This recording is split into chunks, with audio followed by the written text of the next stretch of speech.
Bueno, cuando empezaba a hacer este discurso, pues me empezaba a preguntar qué tan presente tenemos el arrepentimiento en nuestras vidas, en nuestro día a día. ¿Realmente sabemos de qué se trata el arrepentimiento? Es importante al final de cuentas. Pues yo quería poner este tema fundamental en la vida de todos como creyentes. La idea que tenemos del arrepentimiento a veces pudiera ser simplemente como sentimiento de culpa o remordimiento, pero pues es mucho más que eso, es un cambio radical de nuestra mente y de nuestro corazón que nos debe llevarnos a volvernos hacia Dios. Es el primer paso en conjunto con la fe hacia la salvación y hacia una vida transformada en Cristo. Como dijo el apóstol Pablo en 2 Corintios 7:10, que es la base de este discurso, les quisiera leer cómo lo traduce la Biblia de las Américas, que creo que tiene un poco más de claridad en el mensaje. Dice: porque la tristeza que es conforme a la voluntad de Dios produce arrepentimiento que conduce a salvación, sin dejar pesar, pero la tristeza del mundo produce muerte. Me gustó esta traducción porque en la Reina Valera viene una parte que como al principio a mí no me dio mucha claridad, donde dice la tristeza que según Dios produce arrepentimiento para salvación, de que no hay que arrepentirse. Esa parte de que no hay que arrepentirse no la caché al principio, pero cuando empecé a ver otras traducciones me encontré con esta en donde dice que conduce a salvación sin dejar pesar, es decir, que al arrepentirnos no vamos a tener después un sentimiento de una tristeza que nos duela por haber dejado eso, arrepentirnos de lo que estamos dejando. Como primer punto, entonces, veamos qué es el arrepentimiento. La palabra griega en el Nuevo Testamento, que a menudo se traduce como arrepentimiento, es la palabra metania. Espero pronunciarla bien, metania. Esta palabra es rica en significado y nos da una comprensión más completa de lo que implica. Meta significa después o cambio, y nia se refiere a la mente o al entendimiento. Por lo tanto, metania, esta palabra, es un cambio de mente, es una transformación en nuestra forma de pensar, lo que nos lleva a sentir y a ver a ver la vida de otra forma. Esto significa que arrepentimiento no es solo lamentarnos por el pecado, sino también dar un giro completo hacia Dios. Es mucho más que decir lo siento. Es un cambio de dirección 180 grados de lo que nos aleja o alejarnos del pecado y nos hace voltear hacia Dios. En Hechos 3:19 la Biblia nos dice: así que arrepentíos y convertíos para que sean borrados vuestros pecados, para que vengan de la presencia del Señor tiempos de refrigerio. Charles Spurgeon lo puso así: el arrepentimiento es un descubrimiento del mal del pecado, un odio hacia él y un apartarse de él hacia Dios. El verdadero arrepentimiento es acompañado por el abandono del pecado. Y continúa diciendo Charles Spurgeon: muchos se arrepienten tanto como para enfermarse, pero no tanto como para reformarse. Arrepentirnos se trata primeramente de reconocer el pecado cometido. En la Biblia encontramos numerosos versículos que tratan de este tema, no solo de reconocer, sino de confesar nuestros pecados. Ahora veamos algunos de esos versículos. Proverbios 28:13: el que encubre sus pecados no prosperará, mas el que los confiesa y se aparta alcanzará misericordia. Aquí se enfatiza la honestidad y la confesión, que estas dos partes de la honestidad y la confesión son esenciales para experimentar el perdón de Dios.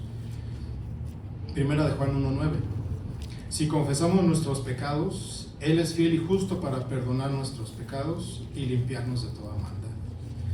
Este versículo destaca la fidelidad de Dios para perdonar a quienes confiesan sus pecados. En Santiago 5:16: confesaos vuestras ofensas unos a otros y orad unos por otros para que seáis sanados. La oración eficaz del justo puede mucho. Aquí Santiago resalta la confesión y la oración para ser sanados. Nuestro versículo tema de este discurso pues nos habla de dos tipos de tristeza.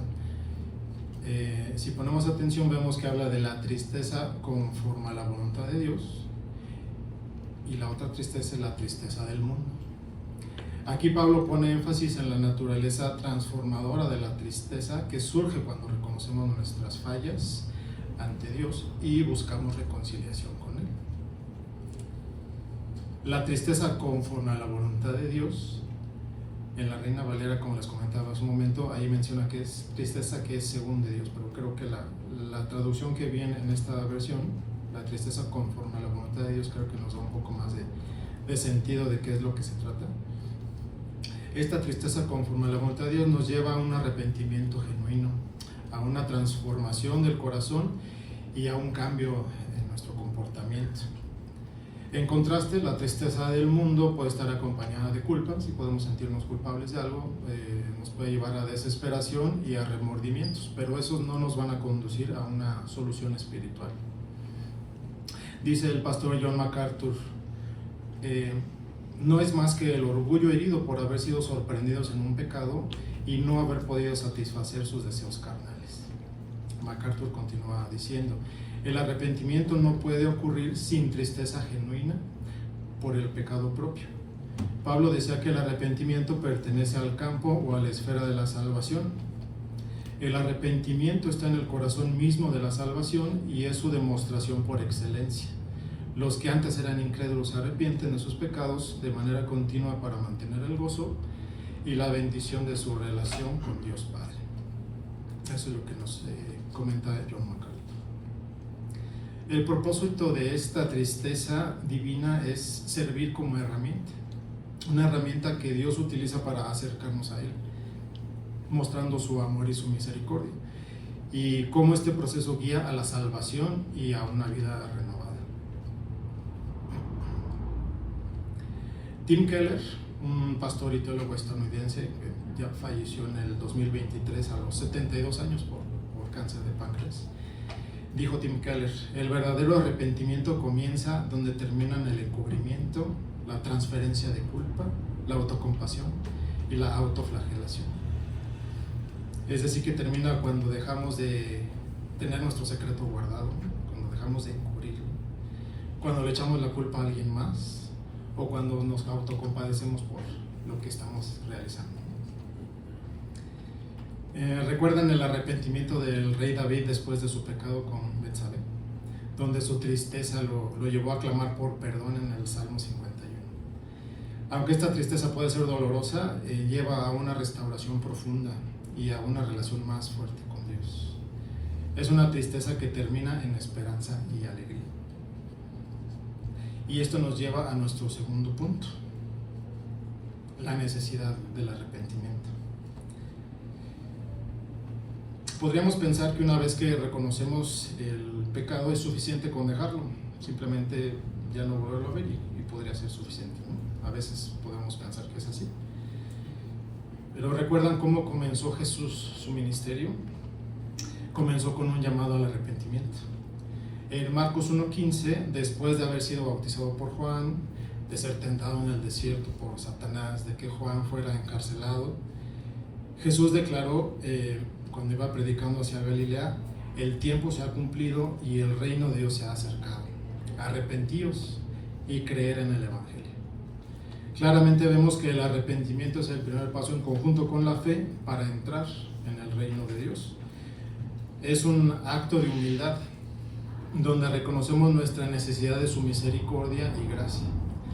Sin arrepentimiento no podemos experimentar el perdón de Dios ni la vida abundante que Él nos ofrece. Vivimos en un mundo que a menudo minimiza el pecado, que relativiza la moral y que nos invita a vivir según nuestros propios deseos. Vivimos en un tiempo donde la palabra arrepentimiento puede hasta sonar incómoda, ¿no? Incluso anticuada. Sin embargo, es una palabra encargada de esperanza, de oportunidad y de la profunda misericordia de nuestro Dios. Un clásico ejemplo. Imaginemos por un momento que estamos gravemente enfermos. Si ignoramos los síntomas y postergamos la visita al médico, si nos convencemos de que ya se nos va a pasar, todo esto no hará que la enfermedad desaparezca. Al contrario, la dejará progresar, la dejará avanzar, debilitándonos y poniendo en riesgo nuestra propia vida. De la misma manera, el pecado es una enfermedad espiritual que nos aflige a todos, separándonos de la fuente de verdad y de vida, que es nuestro Dios. Negar el pecado o minimizarlo solo agrava nuestra condición espiritual. El pastor Billy Graham, que fue uno de los evangelistas más influyentes del siglo XX, él dijo: el arrepentimiento es el umbral que nos lleva a una vida en Cristo. Sin él no podemos cruzar hacia la gracia de Dios. Arrepentirnos es esencial porque reconocemos que hemos fallado a Dios y que necesitamos de su misericordia. Y sobre la necesidad del arrepentimiento en la Biblia encontramos numerosos versículos. Por ejemplo, Lucas 15, del 7 al 10, donde nos hablan de las parábolas de la oveja perdida y de la moneda perdida. Jesús destaca la alegría en el cielo por un pecador que se arrepiente. Jesús dijo: os digo que así habrá más gozo en el cielo por un pecador que se arrepiente que por 99 justos que no necesitan de arrepentimiento. Hace un rato estaba pensando en esto mientras repasaba el versículo y dije, pues es algo maravilloso que haya tanto gozo por esta persona que se arrepiente, pero después me quedé pensando en esos 99. Dije, pues es que esos 99 en un principio antes tuvieron que arrepentirse, entonces también tuvieron ese gozo, o el cielo se gozó también de ellos, ¿no? Entonces me dio una visión un poco más amplia de lo que es este pasaje. O sea, de todo se goza nuestro Señor, ¿no? Del cielo. Lucas 15, del 11 al 32, que es la parábola del hijo pródigo. Esta es una poderosa ilustración del arrepentimiento, donde vemos que el hijo menor, después de desperdiciar su herencia, volviendo en sí, decide regresar a su padre y confesar su pecado. Y la respuesta del Padre, llena de gracia y amor, muestra la disposición que Dios tiene para nosotros para perdonar a los que se arrepienten. En Lucas 17, 3 al 4, que nos dice: mirad por vosotros mismos, si tu hermano pecare contra ti, repréndele, y si se arrepintiere, perdónale. Y si 7 veces al día pecare contra ti, y 7 veces al día volviere a ti diciendo: me arrepiento, perdónale. Ahora, respecto a este último punto, sobre perdonar a quien ha pecado contra nosotros, si se arrepintiere, pudiera parecer que solo debemos de perdonar a alguien que nos ha ofendido únicamente en ese momento que se arrepiente, cuando se arrepintió de su pecado contra nosotros, ¿no? Pudiera sonar eso. Pero si recordamos en mi discurso previo, donde hablaba precisamente del perdón, recordemos que al perdonar se benefician ambas partes, tanto al ofendido como al agresor. Podemos perdonar a alguien en nuestro corazón, aunque esa persona no se arrepienta y no nos pida perdón, y ese perdón que nosotros estamos dando nos va a dar el beneficio a nosotros de que esa herida emocional que tenemos comience a sanar. Si la otra persona no se arrepiente y no nos pide perdón, entonces ella está perdiendo ese beneficio hacia su propia persona. Hace un momento comentaba sobre cómo Jesús comenzó su ministerio, que fue haciendo un llamado al arrepentimiento. Esto significa que es un mandato divino, es un llamado claro y urgente de Dios. Veamos Hechos 17:30, donde Pablo nos dice: Dios, habiendo pasado por alto los tiempos de esta ignorancia, ahora manda a todos los hombres en todo lugar a que se arrepientan. Debemos tener bien claro que el pecado nos separa de Dios y también que sin arrepentimiento no hay perdón ni restauración. Romanos 3:23: por cuanto todos pecaron y están destituidos de la gloria de Dios. Este versículo señala la universalidad del pecado, todos lo hemos hecho, y la necesidad de enfrentarlo con un corazón arrepentido. No se trata de decir lo siento, se trata de reconocer la gravedad de nuestro pecado a los ojos de un Dios santo. Se trata de entender esas consecuencias de nuestras acciones, no solo para nosotros mismos, sino también para los demás y sobre todo para nuestra relación con Dios. Veamos el arrepentimiento como lo que es una expresión del amor de Dios y de su deseo de salvarnos. Segunda de Pedro 3:9 recalca esto: el Señor no tarda su promesa, según algunos la tienen por tardanza, sino que es paciente para con nosotros, no queriendo que ninguno perezca, sino que todos procedan al arrepentimiento. Martín Lutero también nos dice: avergüénzate cuando peques, no te avergüences cuando te arrepientes. El pecado es la herida, el arrepentimiento es la medicina. ¿Y por qué es tan necesaria esta acción que llamamos arrepentimiento? En primer lugar, porque todos hemos pecado. No hay excepción, desde el más joven hasta el más anciano, todos hemos fallado. Hemos tomado decisiones que nos han alejado del camino de Dios. Hemos quebrantado sus mandamientos en pensamiento, palabra y en obra. Dos, porque el pecado tiene consecuencias. El pecado no es un simple error sin repercusiones. Tiene consecuencias eternas. La separación de Dios. Romanos 6:23 nos advierte: porque la paga del pecado es muerte, mas la dádiva de Dios es vida eterna en Cristo Jesús, Señor nuestro. Número 3, porque Dios es santo y justo. Nuestro Dios es infinitamente santo y justo. Él no puede tolerar el pecado en su presencia. Así como un juez justo no puede ignorar el crimen, Dios en su perfecta justicia debe confrontar la maldad. Sin embargo, aquí radica la maravillosa paradoja del Evangelio. En su inmenso amor, Dios ha provisto un camino para que esa justicia sea satisfecha sin que seamos condenados. Cuarto, porque el arrepentimiento abre la puerta al perdón.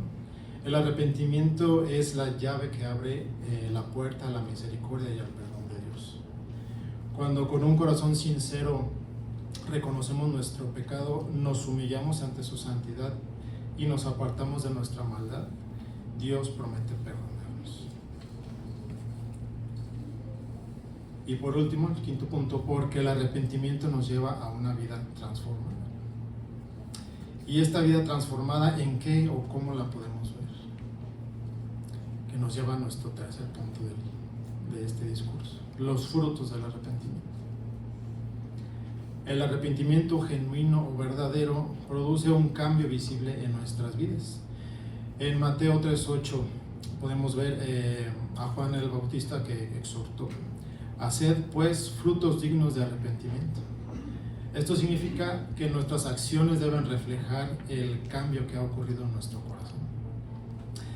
Justo en el versículo siguiente al que es tema de esta tarde, es decir, en 2 Corintios 7:11, en esta carta de Corintios, el apóstol Pablo nos muestra cómo se manifestará un arrepentimiento genuino en nuestras actitudes personales.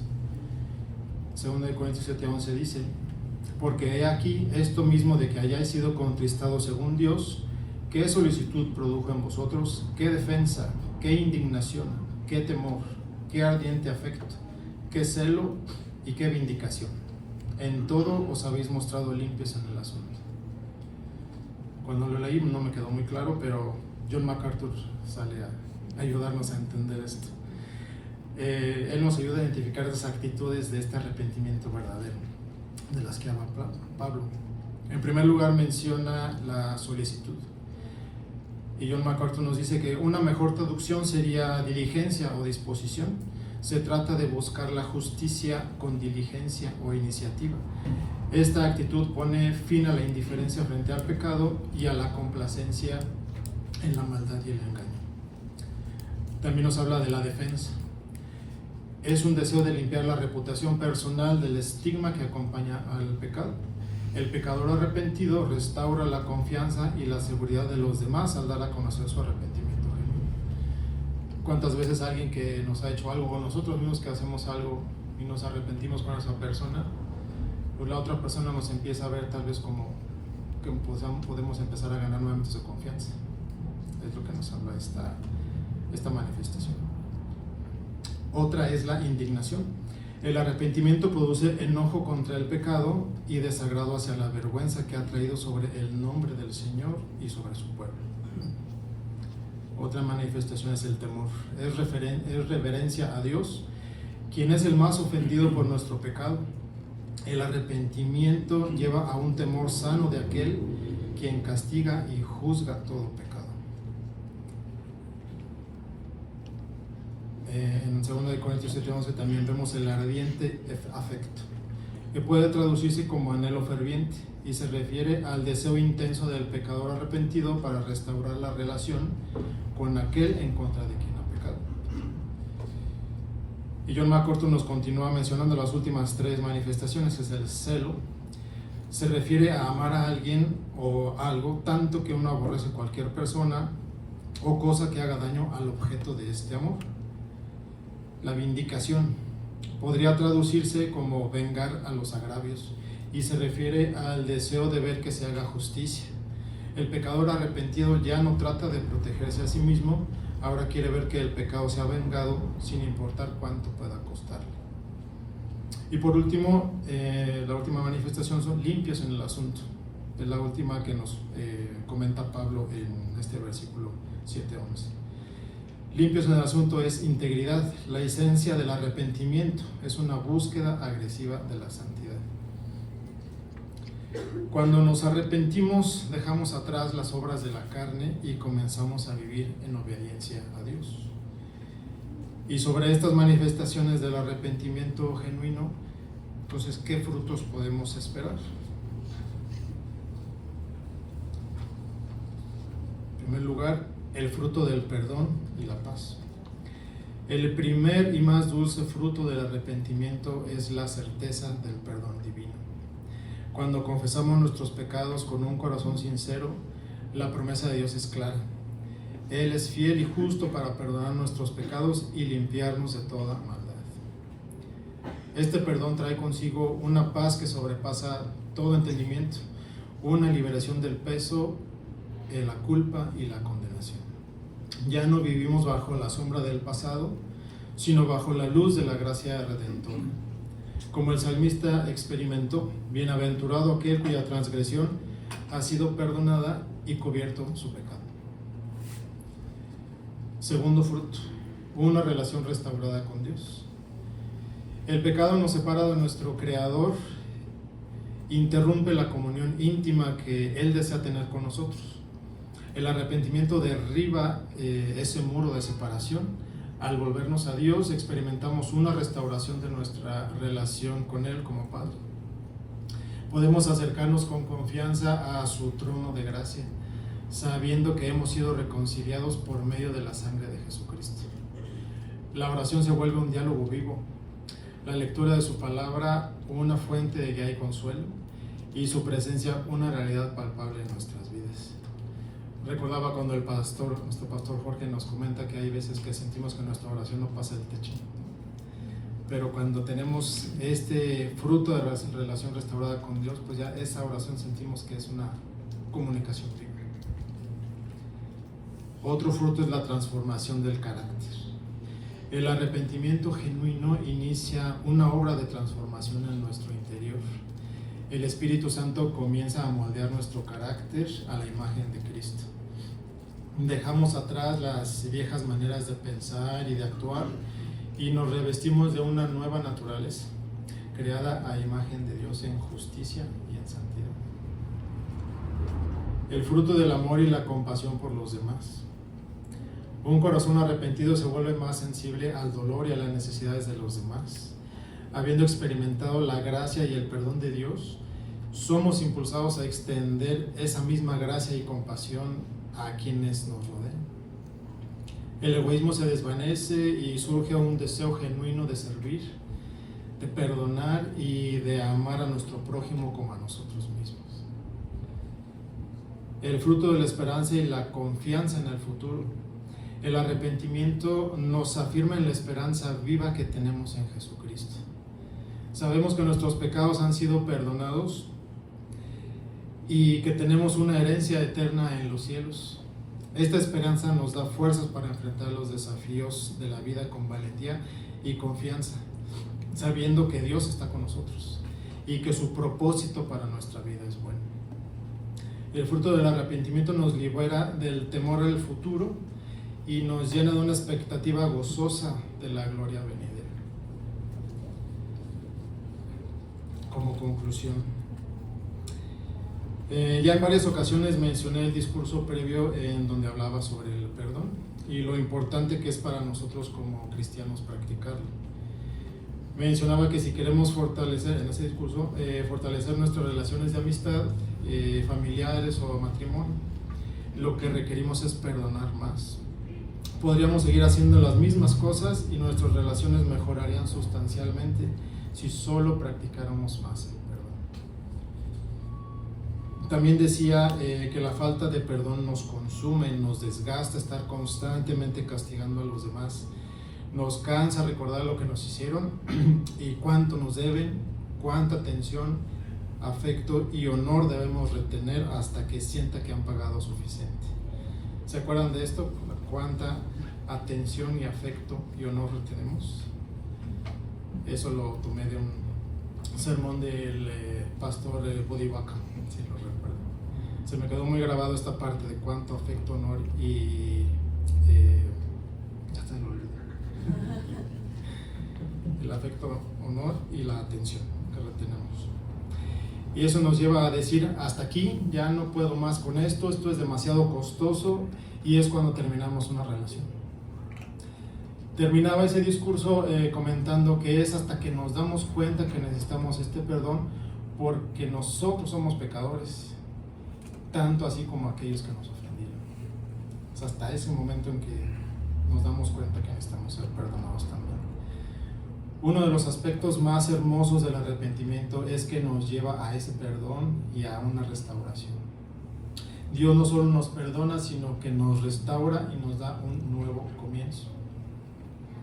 El pastor Otto Sánchez, el año pasado estuvo en la conferencia de Por su Causa.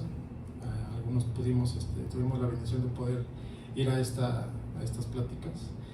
El pastor Otto Sánchez dice lo siguiente: nuestro perdón a los demás es una muestra clara de que entendemos que Dios nos ha perdonado nuestros pecados por gracia, en respuesta a nuestro arrepentimiento.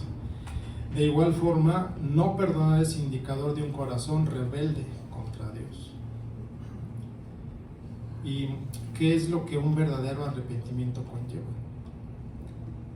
Un reconocimiento genuino del pecado. No minimizar nuestras faltas, no buscar excusas, sino confrontar honestamente nuestras acciones a la luz de la verdad de Dios. Como el salmista dijo, mi pecado te declaré y no encubrí mi iniquidad. Salmo 32:5. Una tristeza conforme a la voluntad de Dios, no un simple remordimiento por haber sido descubiertos o por las consecuencias sufridas, sino una tristeza profunda por haber ofendido a un Dios que nos ama incondicionalmente. 3. Un abandono del pecado. El arrepentimiento verdadero no se queda en las palabras, implica un cambio activo en nuestra conducta. Es apartarnos de aquello que sabemos que nos aleja de Dios. 4. Una voluntad de reparación, donde y cuando sea posible. Si nuestro pecado ha dañado a otros, el arrepentimiento verdadero, arrepentimiento genuino, nos impulsa a buscar reconciliación y a reparar el daño causado en la medida de nuestras posibilidades. 5. Una dirección hacia Dios. El arrepentimiento no es solo alejarse de lo malo, sino volverse hacia lo bueno, hacia Dios mismo. Es depositar nuestra confianza en Él, reconociendo que solo en Él encontramos el perdón, la gracia y la fuerza para vivir una vida nueva. Escuchaba a un pastor hace unos días que dijo algo que me recordó el discurso inaugural del presidente Kennedy, John F. Kennedy. Él decía, Kennedy, no te preguntes qué puedes hacer por tu país, sino qué puedes hacer tú por tu país. Entonces, este pastor que estaba escuchando dijo algo como esto. Y creo que tiene mucha razón. Este pastor decía, todos los que hemos creído en Cristo Jesús hemos recibido el Espíritu Santo. exactamente el mismo. Nadie tiene más ni nadie tiene menos. No es cuestión de qué puedo hacer yo para tener más del Espíritu Santo, sino qué puedo hacer yo para que el Espíritu Santo tenga más de mí.